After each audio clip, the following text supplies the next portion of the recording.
ce samedi.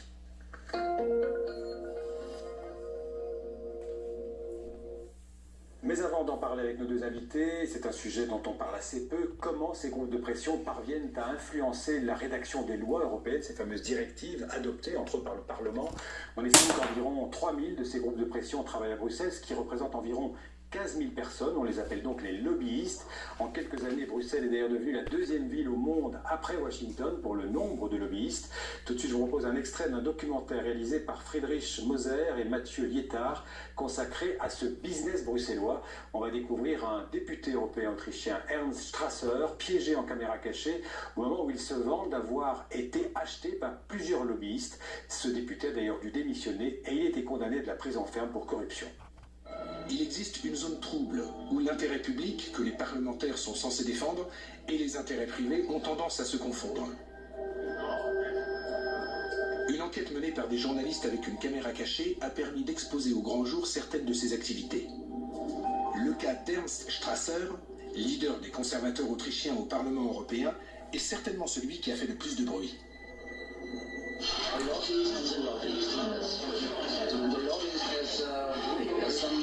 Special smell. I'm myself so we have to be very careful. And you know, Windows, okay, name it, Apple, AT&T, they are here and they lobby us, and there are a lot of companies here. Yeah. And it's really interesting how they act. It's really interesting.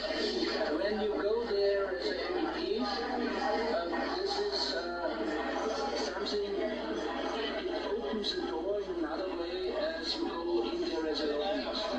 My clients pay me for a year 100,000 euros, yes. Now I have hopefully from tomorrow on clients where I make such an advice.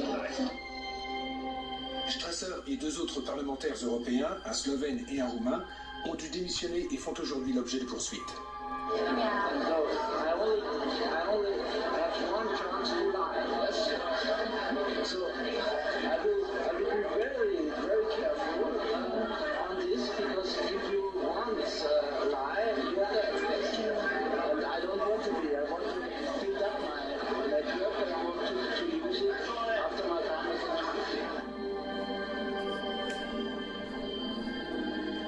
Mais ce n'est que la partie visible de l'iceberg. Les activités de ces trois personnes étaient illégales parce qu'il s'agissait d'élus. Mais le principe même du lobbying, qui permet à certains groupes d'intérêt de peser sur les décisions prises à Bruxelles, est en revanche tout à fait légal, et depuis longtemps. Alors, avec nous pour parler de ce lobbying à Bruxelles, Corinne Lepage, bonjour. Bonjour. Vous êtes avocate au départ, députée européenne centriste, ancienne ministre de l'Environnement, c'était le gouvernement Juppé, et vous siégez aujourd'hui à la commission du Parlement européen consacrée à l'environnement, à la santé publique et à la sécurité alimentaire. En face de vous, Martin Pigeon, vous êtes chercheur au CIO, c'est le Corporate Europe Observatory, c'est une association qui travaille à Bruxelles sur ces lobbies et si possible pour mieux les contrôler. Alors j'ai une première question, on a parlé de chiffres de 15 000 personnes, plus de 3 000 groupes d'intérêt, de pression, ça vous semble réaliste? C'est très conservateur, c'est un chiffre qui est intéressant des années 90. Nombreux, ouais. Oui, exactement. C'est-à-dire qu'il n'y a pas de transparence réelle sur ce phénomène-là aujourd'hui, donc dans les estimations que nous donnons, ça va de 15 à 30 000 en réalité. Pourtant, ces groupes peuvent s'enregistrer, je crois, depuis 2008. Exactement. Et c'est en fait laissé. C'est obligatoire, mais ça ne l'est toujours pas. Donc c'est pas obligatoire. Donc les groupes, voilà, ils font ce qu'ils veulent en fait. Un peu. Ouais. Mais je vais vous dire, moi je veux bien qu'on parle des lobbyistes, mais mon problème c'est pas les lobbyistes, c'est les députés. Enfin, ça peut être aussi les fonctionnaires de la Parce commission. que pour les lobbyistes, le lobbying c'est légitime. Je veux dire que le fait que des groupes d'intérêt viennent vous dire voilà tel impact que va avoir la législation sur mon business, c'est tout à fait normal. Ça, d'accord. Tout à fait normal.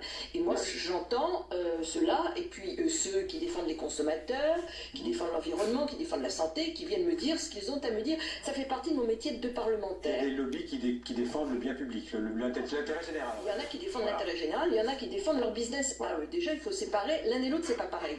Mais ce qui est grave, c'est les députés qui leur cèdent. Et encore plus grave, quand ils le font pour de l'argent. C'est ça le vrai problème. Ouais, et bien sûr, mais c'est la corruption le problème. Soyons clairs, parlons des choses, donnons un nom aux choses. C'est le trafic d'influence et c'est la corruption qui a été relevée là pour 3 cas. Je pense qu'il y en a quelques autres. Alors, Martin Pigeon, quels C'est quoi le problème? C'est la corruption ou c'est pas seulement la corruption? C'est aussi l'existence de ces groupes? Alors, pour moi, c'est le problème. Le problème vient du fait que l'influence est un marché, et que donc sur un marché, les plus gros acteurs ont le plus de moyens, et donc ont les moyens de se payer les meilleurs avocats, les meilleurs experts surtout. Parce que ce que vous dites, Madame Lepage, est tout à fait exact. Tous les eurodéputés voient défiler dans leur bureau des lobbyistes toute l'année. Moi, mon problème, c'est que tous les eurodéputés vous disent « j'ai les moyens de trier le bon grain de livret dans les informations qu'on me donne ». Pour certains sujets, je pense que c'est vrai, mais si seulement c'était le cas, je pense que ce n'est pas le cas pour tout, en fait. Justement, Corinne Lepage, vous êtes député européen depuis longtemps. Comment ça se passe quand un lobbyiste vous approche? Racontez-nous un petit peu comment vous avez été approché par des lobbyistes, j'imagine très souvent. On demande un rendez-vous, alors ou c'est moi qui le reçois ou ce sont mes assistants parlementaires. Ils viennent, ils disent ce qu'ils ont à dire, on prend des notes sur ce qu'ils nous disent. Je refuse les amendements, donc c'est même pas la peine d'arriver avec un amendement clé en main, je ne le prends pas. Parce qu'il faut dire à ceux qui nous regardent partout dans le monde que parfois ces lobbyistes arrivent avec le texte de la loi écrit. Et ce qui est tout à fait, je dirais, à la limite risible, c'est quand vous voyez... Bien entendu, mais ça peut être surprenant pour les gens qui nous écoutent. Bien sûr, je comprends tout à fait. Ce qui est risible, c'est quand on voit des collègues qui, à 15, reprennent le même amendement. Donc voilà, c'est quand même un peu gros. Vous voyez, ils sont distribués dans 15 bureaux différents. Mais ils n'ont aucun problème à le reconnaître. Il y en a même certains qui s'en vantent pour dire, mais regardez, cet amendement a été rédigé de façon extrêmement professionnelle par un avocat très compétent, c'est bien mieux que ce que moi-même j'aurais pu faire. Je suis ravi de relayer les intérêts de telle ou telle entreprise. Alors, essayez d'influencer les législateurs, finalement, celui qui vote les... Est-ce que ça fait partie du jeu démocratique? Est-ce que ça vous semble, dans tous les cas, illégitime ou nuisible? Pour moi, le jeu démocratique doit être défendu. Il doit être défendu avec de l'expertise qui est indépendante et il doit être défendu avec des règles d'éthique. C'est-à-dire que ce n'est pas la même chose, comme l'exemple ici est très intéressant, parce qu'on a effectivement affaire à un eurodéputé qui est en même temps avocat et qui en même temps considère qu'il peut vendre en fait sa capacité de vote. Il peut vendre son vote au plus offrant. La corruption. Vous êtes trafic d'influence, enfin vous êtes avocat, ce n'est pas. C'est de la corruption, et souvent ces lobbies, ces groupes d'intérêt, de pression ont des moyens financiers énormes. Oui, mais je crois qu'il faut distinguer deux choses, l'information et l'influence. Un député a besoin d'être informé, nous ne sommes pas omniscients. Tout à fait. En revanche, nous n'avons pas à être influencés. Et je dirais que ce qui me conduit, moi, à repartir aux européennes sous une liste citoyenne, c'est précisément parce qu'au cours de ces 5 ans, parfois je me suis sentie très seule, et je me suis dit, s'il y avait des citoyens comme tout un chacun, qui siégeait dans l'hémicycle au lieu d'un certain nombre de députés, eh bien les décisions qui seraient prises, elles seraient singulièrement différentes. Et je crois que c'est ça qui est important. Oui. Alors dans quels sont les secteurs où ces lobbyistes sont les plus actifs? On peut peut-être citer la finance, le secteur de la finance, pour influencer les directives qui vont concerner en particulier le contrôle sur comment dirais-je, les abus de la finance, les excès de la finance, on les connaît, on en a beaucoup parlé sur TV5. L'industrie agroalimentaire, j'imagine aussi. L'industrie agroalimentaire, l'industrie énergétique, les pétroliers, tous les gaziers, qui viennent de se manifester il n'y a pas très longtemps. Effectivement, en fait, il n'existe aucun secteur d'activité qui ne soit pas représenté. L'industrie pharmaceutique évidemment. L'industrie automobile aussi. Automobile, mais tous, que ce soit les aliments pour chevaux, l'eau en bouteille, en passant par les centrales nucléaires. Enfin, sachant aussi, puisqu'on parle de centrales nucléaires, que selon certains sujets, c'était notamment le cas pour la banque, il arrive que les diplomates nationaux se muent en lobbyistes pour le compte de la Banque nationale. On a vu par exemple des diplomates français, mais également anglais et allemands notamment, faire le siège en fait des bureaux des eurodéputés pour leur soumettre des amendements, etc.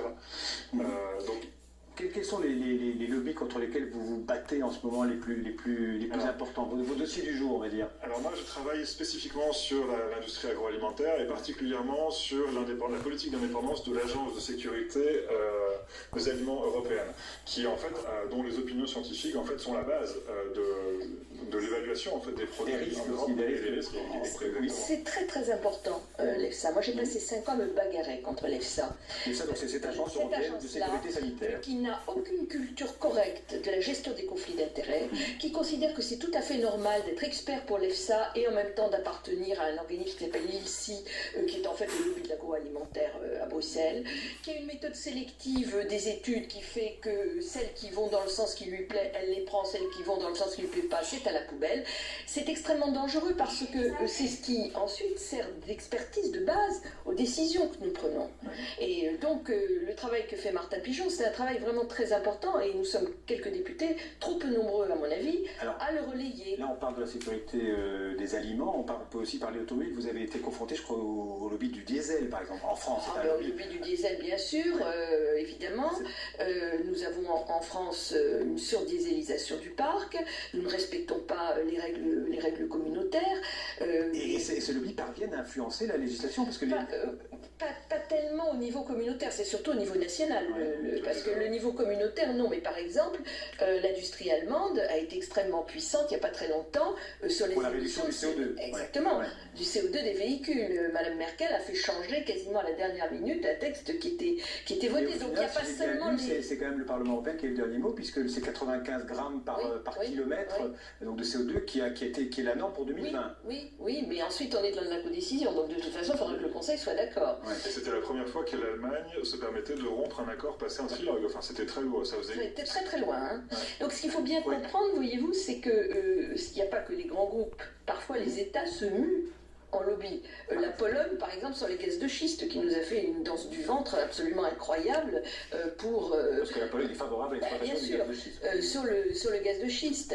Alors, je voudrais rajouter un mot avant que nous nous séparions. Je voudrais pas que ceux qui nous écoutent pensent que c'est une bonne raison pour voter contre l'Europe. Oui, parce qu'une nouvelle fois, c'est l'Europe qui est montrée du doigt. Voilà, alors j'imagine tout à fait, notamment Madame Le Pen, qui n'a strictement rien fait pendant les 5 ans qui viennent de se passer au Parlement européen pour lutter contre les lobbies et les conflits d'intérêts, venez dire, vous voyez, il faut bloquer cette Europe. Eh bien non, la réponse, c'est pas voter pour Madame Le Pen, la réponse, c'est de voter pour des gens dont on est certain qu'ils ne céderont pas au lobby, dont on est certain qu'ils défendront l'intérêt général, les consommateurs, les citoyens et pas les groupes d'intérêt. Est-ce que les lobbies sont plutôt mieux contrôlés justement au niveau européen qu'ils ne le sont au niveau national?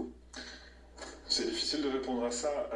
Le problème, c'est qu'au niveau européen, vous êtes dans une situation où il n'y a pas d'opinion publique pour faire contrepoids. Vous êtes dans une situation, en fait... Est-ce qu'ils sont plus influents aujourd'hui que par le passé? À quel niveau? Au niveau européen ou au niveau européen. Au niveau européen. Disons qu'aujourd'hui, ils sont plus lisibles. Et c'est un problème aussi. C'est-à-dire que pour nous, il y a une vraie banalisation de cette activité-là. Alors que pour moi, ce n'est pas une activité banale. Un lobbyiste a de l'influence sur la législation, personne ne l'élit. C'est le fond du problème.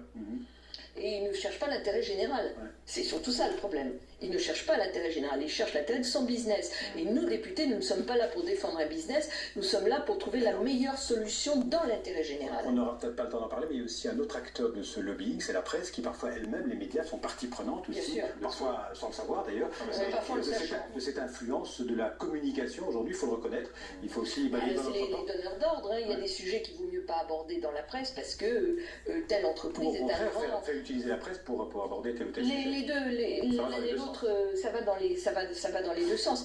Mais voilà, je crois que surtout ne pas considérer qu'il faut condamner l'Europe à cause de ça, considérer qu'il faut la changer. Merci Corinne Lepage, merci Martin Pigeon d'avoir été l'invité de 64 minutes. Merci beaucoup. Alors ça va être l'heure tout de suite de notre